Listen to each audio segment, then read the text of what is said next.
Has been slammed with flash floods and mudslides for days, causing road closures, structural damage, and dangerous driving conditions.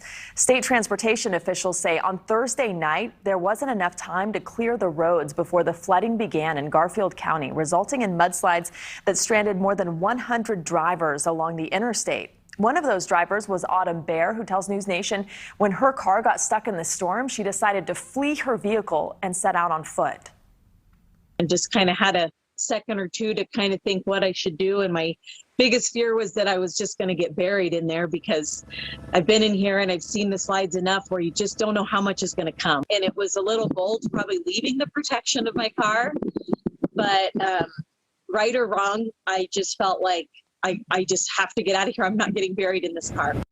She was eventually able to reach safety and call her husband, and the next morning she returned to retrieve her car, which crews had been digging out. And Autumn Bear is here now to talk with us about that experience tonight. Autumn, it's great to see you, and we appreciate you being here tonight.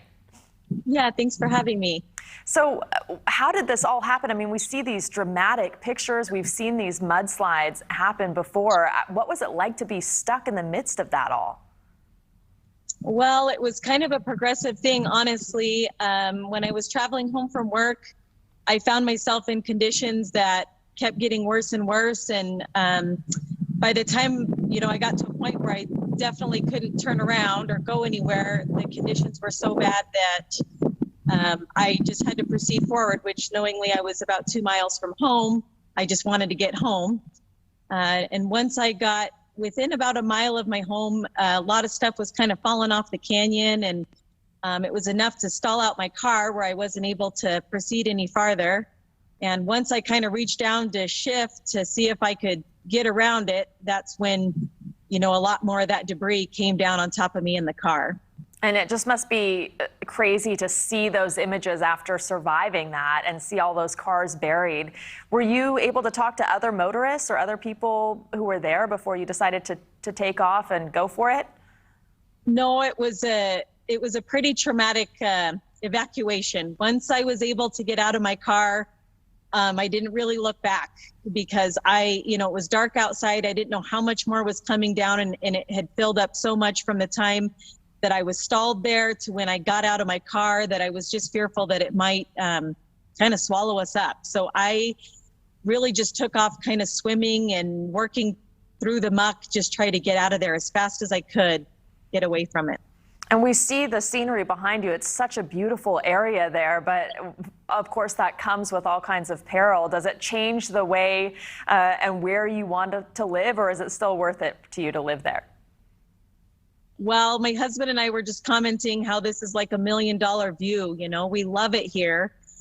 Sure, it has come with some heartache for us. Of course, over the last year, we were evacuated from the Grizzly Creek fire that was here. So we're not strangers to some of the conditions that happen around us. But, we have a lot to be thankful for. And we live in a wonderful place, and we've had wonderful people support us through a lot of this stuff. And we're just really, really thankful to be here.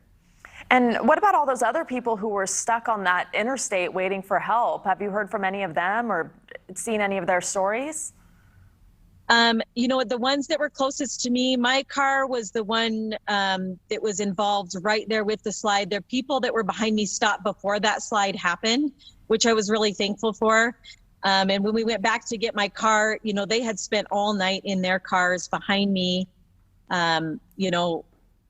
I kind of commented how I was just really thankful that it was alone, me alone in the car, because one of the gals behind me had, a baby in the car with her. So it was a lot easier just to evacuate myself and not have to worry about any little ones in the back. And, some of the people had concern for me since I was not there in that car. And, they just kind of came by and said, thank God that you're alive and that everything's okay.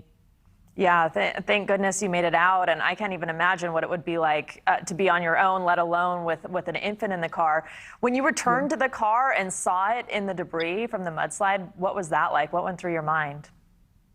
They had cleared off a lot around the car, which made me feel a little bit better. I was kind of a little nervous to see what it might be like, in the daylight hours.